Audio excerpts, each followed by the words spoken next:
How to start flipping houses with bad credit.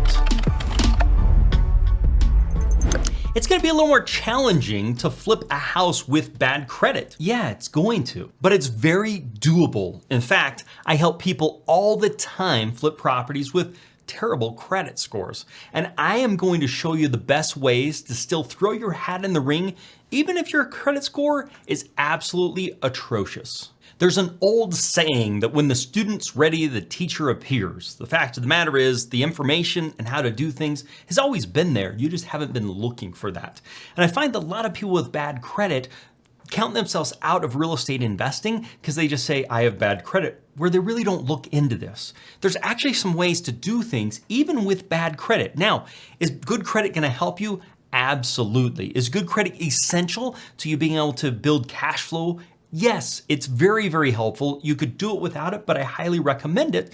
So you've got to get your credit cleaned up. But while you're cleaning up your credit, there's also some ways to invest. One of the ways that you can invest is also called wholesaling. If you're not familiar with this concept, it's the ability of going and getting a property under contract and then selling that contract to someone else. Let me give you an example here. So basically, let's say this house you go and you put under contract for $100,000. You get a piece of paper, buyer A, this is the seller, and you put it under contract to buy this property for $100,000. But one of the things you give yourself is the ability to assign this contract. Then what you do is you go and find someone else that wants to buy. So you come over here and we're gonna find buyer B. Now, buyer B may be a landlord. He may be a fix and flip investor. He may be even a homeowner, although most of the time these properties are in disrepair, everything's cracking, whatever the case is. So he's probably going to be a landlord or a fix and flip investor. Now, let's say that buyer B, you go to buyer B and say, hey, buyer B, I will give this property for $110,000. So basically, you're assigning the contract. Buyer B is going to give you $10,000.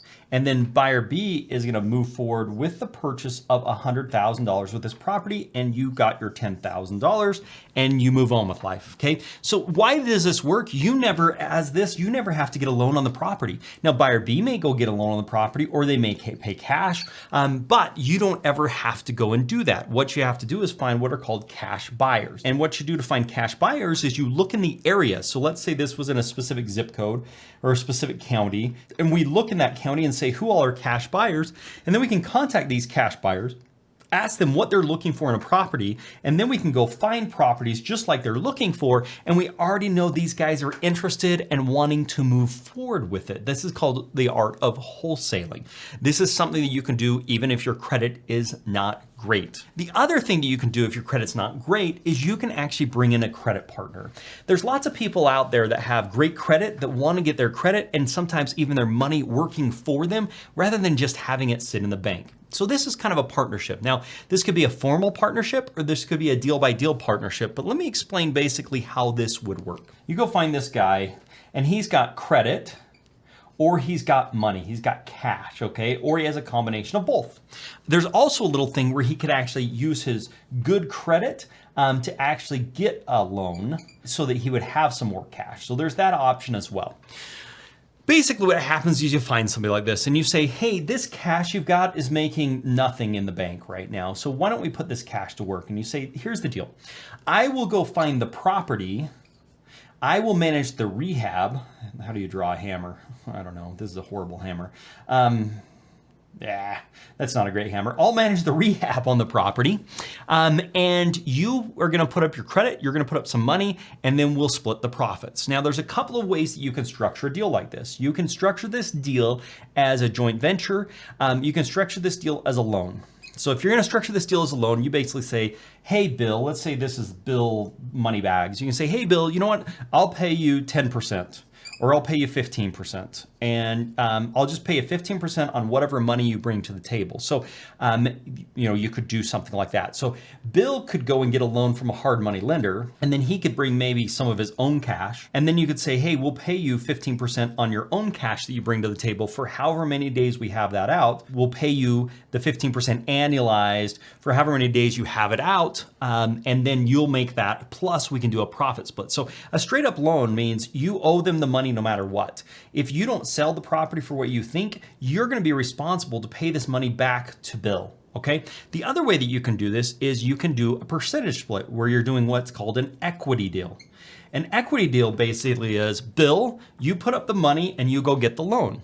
At the end of the day, we'll split profits 50-50 or 60-40 or whatever you want to do. But with this, you're basically saying, Bill, I'm not going to be liable for the loan. You get to look at the property. You get to see if it's a good deal. You've got to make sure it's going to work for you. I'm going to do the same thing. But in the end, if we sell it for less money, I'm not liable to come pay you back like I would with a loan. So this is risk, right? So on the loan, you're guaranteeing it. You've got to pay it back. On an equity, you're saying, hey, we'll get what we get. You're taking on risk, but you're getting more reward. And so Bill could be like, you know what? I don't really want to take on more risk. I want to just do the loan thing. Okay, let's do the loan thing. Or you could say, yeah, I'm willing to take on a little bit of risk. I'm going to look at the property. I'm going to make sure the property's good. And we're going to move forward with that. So that's an equity type deal where you do a profit split and they bring some money to the table. These work out really, really well as long as you're on the same page. And I recommend that you have agreements, that they're signed, that everybody understands their roles and what to do. Now, the other way to look at this, depending upon your credit, one of the big things that hard money lenders are going to be looking for, most people don't understand hard money lenders. Hard money is not hard to get. Hard money is lending on the hard asset, the tangible asset. You see, most types of lenders want to look at your credit score and they want to look at your job history and they want to look at your income. They want to look at those types of things. And then as long as the property appraises for what you're buying it for, they're happy to go ahead and do the loan. So if you're buying the property for $100,000 and you've got the debt to income and the credit and those types of things, then they say, great, as long as it appraises for $100,000, we're in good shape. But that's not what it's like with a hard money lender. If that's the case, the hard money lender is going to say, if it's worth $100,000, we want to be lending at $75,000 because their equity or their collateral is the property. And they're saying, if we have enough equity in the property, that's what we're worried about to make sure the property is actually good, not the individual person's credit scores or anything else. There's a little bit of a catch with this though, because hard money lenders are not going to want to lend to somebody that falls in a few categories. If you're in the middle of a bankruptcy or just finished a bankruptcy, that's going to be a no-go. Now, if it was in the past, quite a bit in the past, it's not going to be a problem. If you have active collections against you, you owe people money and they're coming after you, most hard money lenders aren't going to want to do that. And if you have judgments coming after you, if you have judgments, most hard money lenders aren't going to want to do that. And if you've recently had a foreclosure or you're in the middle of a foreclosure, most hard money lenders aren't going to want to do that. The only other criteria most hard money lenders are looking at is they also want to make sure you're not a criminal and wanted by the FBI. So typically you're going to do a background check. So if your credit's not the greatest, but you don't have background problems, you don't have collections or judgments, and you're not in foreclosure or bankruptcy, then there's hard money lenders out there like us that would be happy to work with you. But let's say you do have some of those things. What you can do is you can use your credit partner that will actually be qualifying for the loan with the hard money lender. You're still joint venturing and partnering together, and they may be bringing a little bit of cash and you get into a profit split. The fact of the matter is I don't want bad credit to stop you from getting into the investing game. Don't use it as an excuse and don't use it as a cop-out. In the same breath, I want to warn you, you've got to take care of your credit. So if you haven't been doing a great job with that, put some things in place so that you can start taking care of your credit, because you're going to want your credit to start buying rental properties. The interest rates are so low. So get some help with your credit. If you need some professional help, do that. If you know the steps you need to make, do that. But start working on your credit and start working on finding properties. I designed an entire system that helps people get started in fix and flips, even if no other lenders would touch them. I'm talking training, I'm talking resources, I'm talking courses, and I'm talking funding. I believe everybody deserves a shot, even if you don't have great credit, and I'm going to put a link on the page for you to click on so you can read more about my Find, Fund, Flip system. Check it out and make it a very profitable day.